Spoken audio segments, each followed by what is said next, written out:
సర్పంచ్ ఎన్నికల ప్రచారానికై దీపాయగూడ గ్రామంలో శ్రీ జోగురామన్న గారి భారీ ప్రచారం.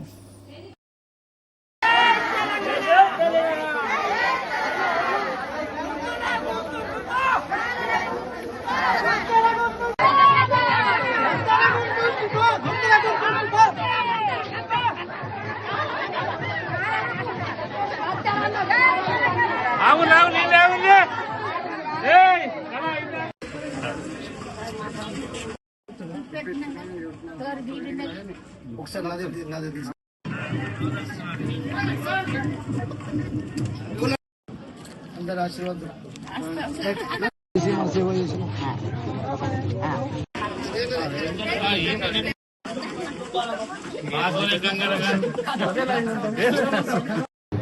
రమేష్ ఇయ్యాల మరి తల్లి పక్క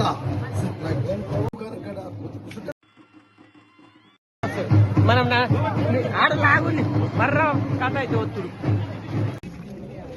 ఈరోజు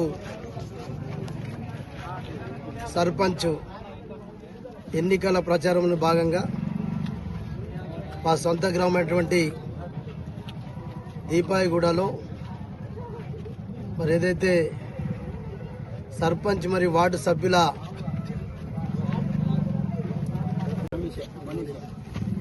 మౌనుషారెడ్డి నరేట్ల మరి అట్లనే వార్డు సభ్యులు 10 మంది వార్డు సభ్యులు పోటీ చేస్తూ ఉన్నారు. మరి వీరందరినీ కూడా సర్పంచ్ మౌనుషారెడ్డి యొక్క గుర్తు కత్తెర, అట్లనే వార్డు సభ్యులకు వాళ్ళ గుర్తులకు సంబంధించి వార్డు సభ్యులతో సహా కలిసి ఈరోజు గ్రామస్తులు కనీసం ఒక 500 మందితోటి మరి ఇంటింటికి ప్రచారం కొనసాగుతున్నది. మేము ఈరోజు గ్రామస్తులందరికీ ఒకటే మాట ఇచ్చిన, నేను ఇప్పుడు ఓడిపోయినా, నేను ఇంకా 2-3 సంవత్సరాలు ఏ పని చేయలేకపోయినా, నా మీద గతంలో ఈ గ్రామానికి నేను ఏ అభివృద్ధి చేశానో ప్రతి ఒక్క ఇంటి యజమానికి తెలుసు, ప్రతి ఒక్క అన్నకు తెలుసు, అక్కకు తెలుసు, చెల్లెకు తెలుసు, తమ్ముళ్ళందరికీ కూడా తెలుసు. కాబట్టి దాన్ని దృష్టిలో పెట్టుకుంటేనే ఇలా ఇంత పెద్ద జనం నాతోటి 4 గంటలు మరి తిరుగుతూ ఉన్నారు ఇంటింటికి. మాకు ఒక పూర్తిగా ఏది ఏమైనా ఢిల్లీకి రాజైనా తల్లికి బిడ్డ అన్నట్టు, నేను ఆదిలాబాద్ నియోజకవర్గానికి ఎమ్మెల్యే అయినా నేను పుట్టిన ఊరు మాత్రం దీపాయగూడ. కాబట్టి ఫస్ట్ నా గ్రామాన్ని నేను అభివృద్ధి చేసుకున్న తర్వాతనే మరి అన్ని గ్రామాల్ని కూడా అభివృద్ధి చేసినాం. దాదాపు 15 సంవత్సరాల్లో ఆదిలాబాద్ నియోజకవర్గ ప్రజలు నాకు అవకాశం ఇచ్చారు. ఎమ్మెల్యేగా, మంత్రిగా పనిచేశాను. ఇలా ఆదిలాబాద్ నియోజకవర్గంతో పాటు దీపాయగూడ గ్రామంలో కూడా మరి ఇలా పాఠశాల, ఉన్నత జెడ్పీఎస్ఎస్ ఉన్నత పాఠశాల అయినా, ప్రాథమిక పాఠశాల అయినా, అట్లనే ఇంకా ఎన్నైతే మౌలిక వసతులు అవసరమో, మురికినీటి కాలువలు కావచ్చు, రోడ్లు కావచ్చు, ఇంకొక దళిత బస్తీ కింద ఇలా మాదిగ సోదరులు సోదరుమణులు నా వెంట అందరు ఉన్నారు. ఎందుకున్నారు? వాళ్లకు కనీసం ఆనాడు నేను మండల ప్రెసిడెంట్ ఉన్నప్పటి నుంచి మళ్ళా ఎమ్మెల్యే వరకు కూడా దాదాపు నేను దీపాయగూడ గ్రామంలో ఎన్ని ఎకరాల భూమి ఇచ్చిన వాళ్ళకి తెలుసు. అంతా కలిపి అంటే ఈరోజు దాదాపు దగ్గర 108 ఎకరాలు మొదటిసారి ఇచ్చినాం.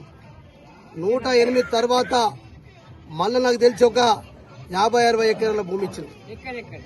దీపాయగూడకే ఒక దళితులే కాదు, ఇలా అనేక మంది ఇండ్లు లేకున్నా ఆనాడు నేను సర్పంచ్గా ఉన్నప్పటి నుంచి, ఎంపీపీగా, జడ్పీటీసీగా ఉన్నప్పటి నుంచే 500 మందికి ఇల్లు కట్టించే కార్యక్రమం తీసుకున్నాం. ఇంకొక విషయం నేను తెలియజేస్తున్న దీపాయగూడ గ్రామ ప్రజలందరికీ, మా అమ్మ నాన్న చనిపోయిన తర్వాత వాళ్ళ పేరుతోటి ఏదైతే 6 ఎకరాల భూమి నేను దాదాపు 5-6 సంవత్సరాలు అయిపోయింది. భూమి కొని డబుల్ బెడ్రూమ్ ఇల్లు కూడా 250 ఇండ్లు డబుల్ బెడ్రూమ్ ఇండ్లు కూడా మంజూరు చేసినప్పటికీ కాంట్రాక్టర్లు ముందుకు రాకపోవడంతో నేను 250 ఇండ్లు కట్టలేకపోయినా, కానీ ఆ భూమి మాత్రం ఈ దీపాయగూడలో ఉన్నటువంటి పేద ప్రజలకే మళ్ళా నేను దేవుని దయ వల్ల, మా దీపావళి ఉన్నటువంటి శ్రీరామచంద్రుని దయ వల్ల, ఆంజనేయ స్వామి దయ వల్ల అందరం ప్రజలందరం సుఖంగా సంతోషంగా ఉండి ఇంకా 3 సంవత్సరాలు మళ్ళా కేసీఆర్ గారి ప్రభుత్వం ఉంటది. మా అందరి దయ ఉంటే జోగు రామన్ ఎమ్మెల్యే ఉంటాడు. ఆ ఉన్నా లేకున్నా నేను ఏదైతే 6 ఎకరాల భూమి ఉందో అది దారాదత్తం, అది పేద ప్రజలకు ఇస్తాం.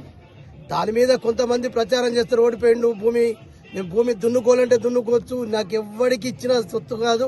నాకు దీపావళి కూడా ప్రజలతో పాటు ఆదిలాబాద్ నియోజకవర్గ ప్రజలు నాకు డబ్బిచ్చారంటే ఓటు ఇచ్చారు. ఆ ఓట్లతోటి నాకేదైతే గౌరవ వేతనం వస్తున్నదో ఆ గౌరవ వేతనంతో నేను ఇలా 60 లక్షలతో భూమి కొన్నా. ఏ నాయకుడు ఇలా చాలా మంది నాయకులు పోటీ చేసిండు, చాలా మంది నాయకులు మంత్రులు ఉండొచ్చు, కానీ ఒక సంత గ్రామంలో మా అమ్మ నాన్న పేరు మీద కాలనీ కట్టాలని చెప్పి 6 ఎకరాల భూమి అది పేద ప్రజలకి దారదత్తం చేస్తాం.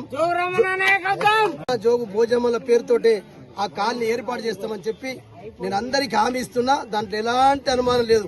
ఇంకా తక్కువైతే ఒకవేళ భూమి దొరికితే పక్కకి ఇంకా ఎంతైనా భూమి కొనిచ్చి పేదోళ్ళందరికీ జాగాలు ఇచ్చి ఇండ్లు కట్టిస్తాం.